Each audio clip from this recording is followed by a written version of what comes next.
Bonjour. En géologie, on parle de convergence lorsque deux plaques lithosphériques se déplacent l'une vers l'autre. On a déjà abordé un premier cas de convergence en étudiant les zones de subduction. Dans ce cas-là, une plaque océanique passe sous une autre plaque, ce qui entraîne un tas de conséquences géologiques. Mais parfois, il peut arriver que la totalité de l'océan parte en subduction, et dans ces cas, ce sont les continents qui peuvent se rencontrer. On parle alors de collision. Il existe plusieurs zones de collision dans le monde, dont par exemple les Alpes ou encore l'Himalaya. Et chacune de ces zones de collision résulte de la disparition d'un océan. Et ça on le sait car il reste encore aujourd'hui dans ces massifs des indices qui témoignent de sa présence passée. Par exemple dans les Alpes, si vous allez du côté du massif du Chenaillet, vous allez tomber sur une série caractéristique de roches, ce qu'on appelle les ophiolites.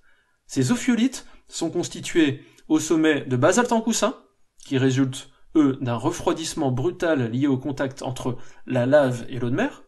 Sous ces basaltes en coussin, on va trouver des gabbros, et encore en dessous, on peut trouver des péridotites altérées que l'on nomme serpentinites, à cause un petit peu de leur aspect qui ressemble à de la peau de serpent. Alors si vous êtes au taquet, vous savez que les péridotites sont des roches du manteau, et que les basaltes et les gabbros sont des roches de la croûte océanique.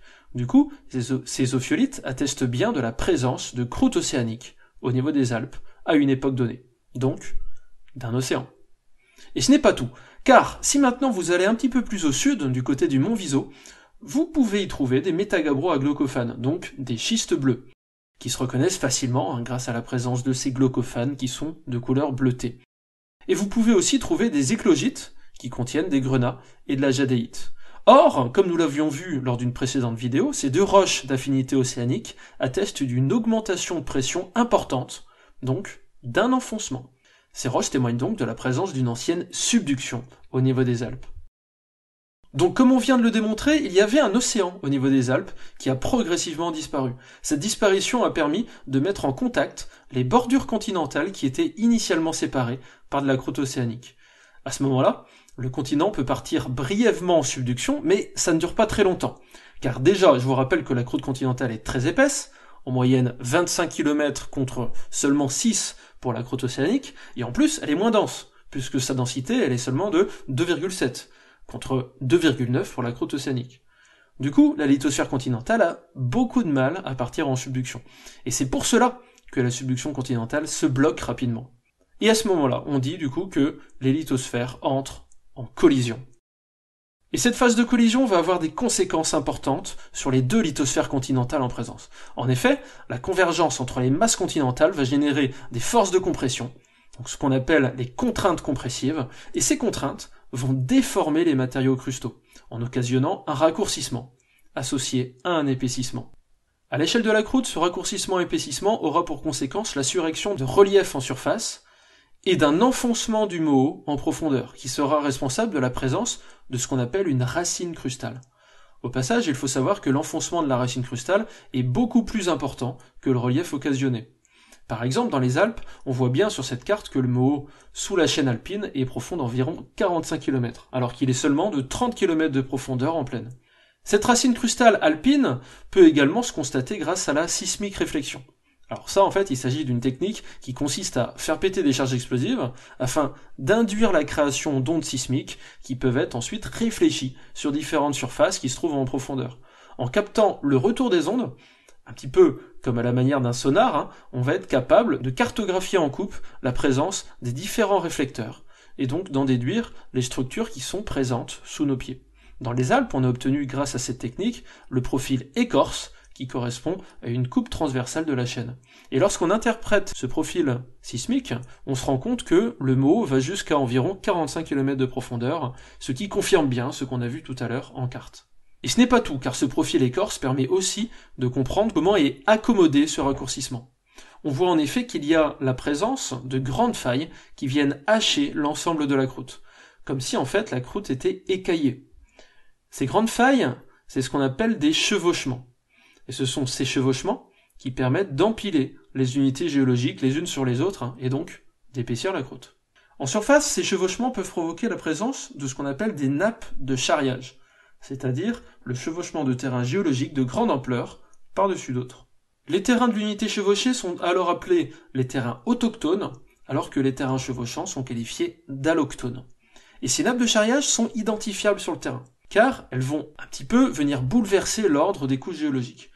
En principe, les terrains sédimentaires les plus récents sont censés être au-dessus des terrains les plus vieux. C'est la logique de la sédimentation. On a d'abord les terrains anciens qui se déposent, puis des terrains plus jeunes viennent au-dessus, puis des terrains encore plus jeunes, etc. Mais les nappes de charriage peuvent venir modifier tectoniquement cet ordre. En effet, on voit bien sur cette animation que, à cause du chevauchement, on a des terrains plus anciens qui se retrouvent au-dessus des terrains plus récents. Ça, c'est ce qu'on appelle un contact anormal. Et dès qu'on identifie ce genre de contact anormal, on sait qu'il y a présence d'une nappe de charriage. Par exemple, si on va du côté du col du Lautaret, et qu'on identifie les différents âges des couches géologiques, on se rend compte que là, on a du Trias qui se retrouve au-dessus de terrains tertiaires. Et un petit peu plus haut, on a du Trias qui se retrouve au-dessus de terrains crétacés. Du coup, on peut identifier deux contacts anormaux. On peut ainsi déduire la présence de deux nappes de charriage empilées l'une sur l'autre à cet endroit-là. Alors ces nappes de charriage sont vraiment des objets géologiques gigantesques, mais la déformation peut aussi générer des structures plus modestes qui vont être observables à l'échelle de l'affleurement. Les couches sédimentaires peuvent en effet, dans certains cas, se déformer d'une manière souple pour donner ce qu'on appelle des plis. Et lorsqu'on voit ce genre de structure, on peut identifier ce qu'on appelle le plan axial du pli, qui va nous renseigner sur le sens des contraintes. En fait, en général, les contraintes compressives, elles sont plus ou moins perpendiculaires à ce plan axial. Voilà donc la position des plans axiaux pour ces différents plis, et voici du coup le sens supposé des contraintes compressives qui ont généré ces déformations. Alors après, toujours à l'échelle de l'affleurement, on peut aussi trouver ce genre de structures, des failles, qui cette fois vont être créées en cas de comportement mécanique plus cassant des roches. Ces failles, il faut savoir qu'il en existe deux sortes. Les failles normales, elles entraînent le glissement vers le bas du bloc supérieur à la faille. On appelle ça normal en fait parce que c'est le sens normal de la gravité. Le bloc supérieur, il tombe dans le sens de la gravité. Ces failles normales sont provoquées par des contraintes extensives. Et d'ailleurs, on voit bien que ça génère un étirement, vu que mon bloc, là, il est plus long à la fin qu'au début. Mais dans le cas d'une collision, on a des contraintes compressives, qui elles vont plutôt créer des failles inverses. Dans ces cas, c'est le bloc supérieur qui va remonter. Et ça va entraîner du coup un raccourcissement et un épaississement.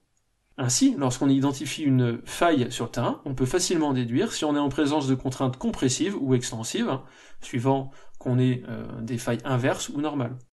Et selon l'orientation du plan de faille, on peut aussi savoir le sens de ces contraintes.